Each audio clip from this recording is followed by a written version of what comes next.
प्यारे दर्शक भाई बहनों को नमस्कार, जय श्री कृष्णा, प्रणाम। कल हमारे पास एक माता का मैसेज आया था कि बहू का सुख होगा या नहीं होगा, कैसे देखें।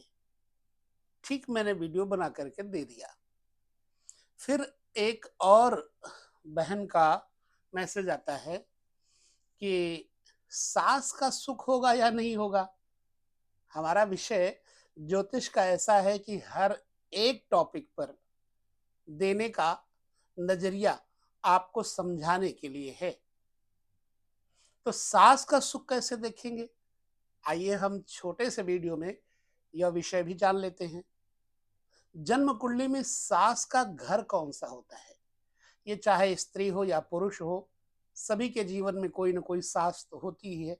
बिना सास के कोई भी नहीं है।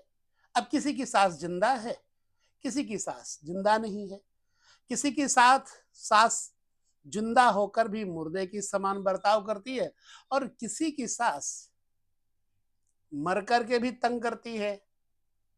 चलिए हम जन्म कुंडली के इस सूत्र को, बहुत छोटे से विषय को आपके सामने प्रस्तुत करते हैं और समझिएगा।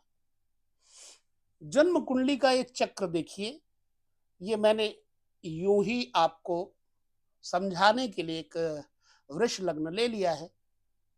अब वृष लग्न की कुंडली में जातक यह हो गया स्वयं। अगर ये आप स्त्री हैं तो ये आप भी जातक हैं, स्त्री जातक पुरुष जातक कोई भी, तो लग्न वो स्वयं है। और ठीक सप्तम भाव उसके पति या पत्नी का है। सप्तम भाव को अगर लग्न में ले आए तो सप्तम से चतुर्थ भाव यानी दसम भाव ये सास का घर है। ससुर की बात हम बाद में करेंगे, इस वीडियो में नहीं करेंगे, क्योंकि वीडियो बड़ा ना हो, आपको समझाने के लिए छोटे छोटे टॉपिक समझाना जरूरी है। इससे आप भली प्रकार से साझा भी कर सकते हैं। अब सत्य कितना है यह आपको प्रैक्टिकली देखना होगा। हम तो आपको सिर्फ यह सास के संबंधित विचार देने जा रहे हैं। जन्म कुंडली में दसम स्थान सास का घर है।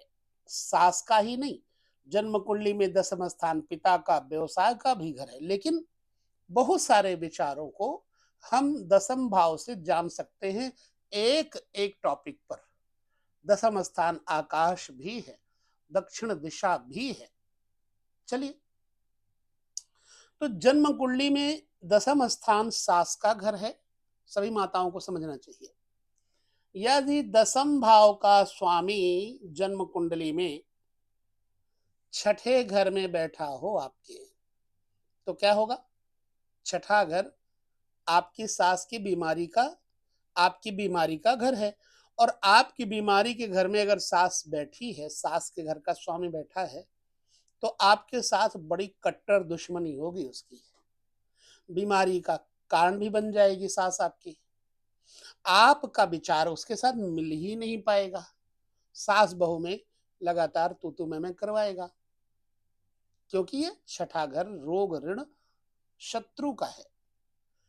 दसम भाव का स्वामी अष्टम में बैठा हो तो ऐसे जातक को सास का सुख नहीं मिलता। अक्सर विवाह के बाद सास होती ही नहीं है और विवाह से पहले ही सास विदा हो जाती है दुनिया से। एक अनुभव आपको लेना है, प्रैक्टिकली आपको देखना है क्या ये सच है या नहीं। यदि दसम स्थान का स्वामी छठे बैठा हो, आठवें बैठा हो, यहाँ बैठने पर सास से दुश्मनी रहती है और यहाँ बैठने पर सास का सुख नहीं होता।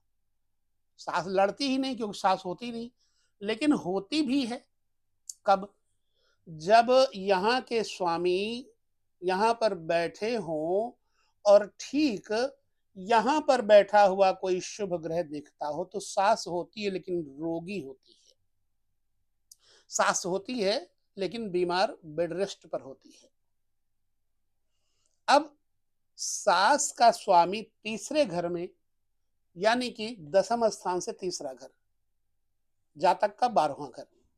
अगर यहाँ का स्वामी 12वें घर में है तो जातक के जीवन में सास दहेज इत्यादि की डिमांड करने वाली होती है और सास बहू में तनातनी खर्च को लेकर के भी रहती है, क्योंकि 12वां स्थान व्यय भाव है। आपके व्यय का कारण, खर्च का कारण आपकी सास बनती है। कारण कोई भी हो सकता है। ये हो गया। अच्छा, सास के साथ आपको और विचार करना है। जातक स्वयं अपनी सास का सुख प्राप्त करेगा या नहीं करेगा, इसके बारे में सोचिए। देखिए, यदि सास का सुख अच्छा देखा जाए कि है या नहीं, या तो यहाँ का स्वामी यहीं पर बैठा हो तो सास का सुख उत्तम होगा, सास से सुख मिलेगा।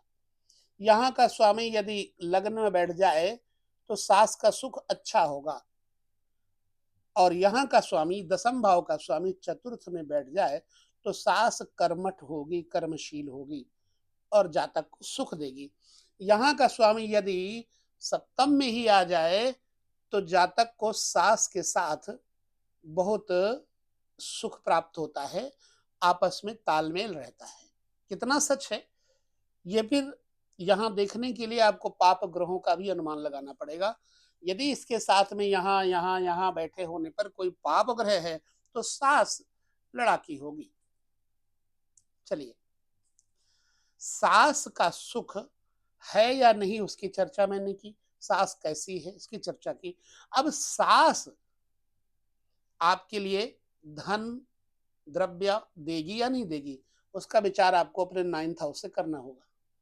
यदि सास खर्चीली है या नहीं, हमें सुख देगी, धन पैसा देगी या नहीं, तो यदि दसम भाव का स्वामी नवम में बैठा हो तो सास धार्मिक होती है, सास दानी होती है, सास अपनी बहू का पूरा ध्यान करने वाली होती है, चाहे दामाद हो उसका भी ध्यान करने वाली होती है।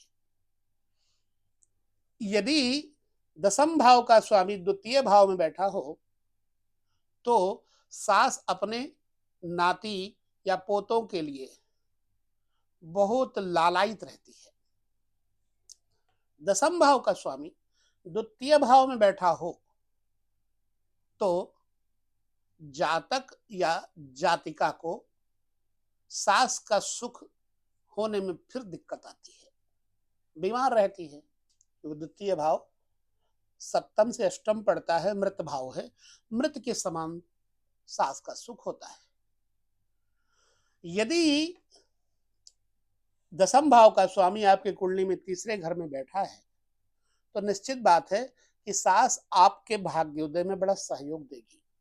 यदि दसम भाव का स्वामी पंचम में बैठा है तो निश्चित बात है कि आपको अपनी सास से धन का लाभ विशेष होगा, यानी आपकी सास आपके लिए धन संपत्ति संजोकर रखेगी, समय आने पर वो आपको देगी। जन्म कुंडली में इस स्थिति को देखने के लिए अपनी कुंडली में जाइए और देखिए कि आपका दसम भाव का स्वामी किन ग्रहों के साथ बैठा है।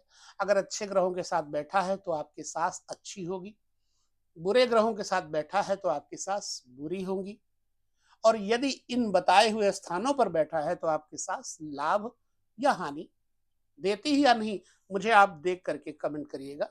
क्या ये विचार सही है? प्रैक्टिकली जाकर के देखिए। अगले विषय को हम आपके कमेंट के द्वारा फिर लेकर के कोई वीडियो देंगे, चुनेंगे उन दर्शकों का कोई प्रश्न जिज्ञासा, उस पर आपको वीडियो देंगे। आप किसके बारे में जानना चाहते हैं? तो यहाँ लेते हैं विदा, अगले वीडियो में पुनः मिलेंगे। तब तक नमस्कार, जय श्री कृष्ण, प्रणाम।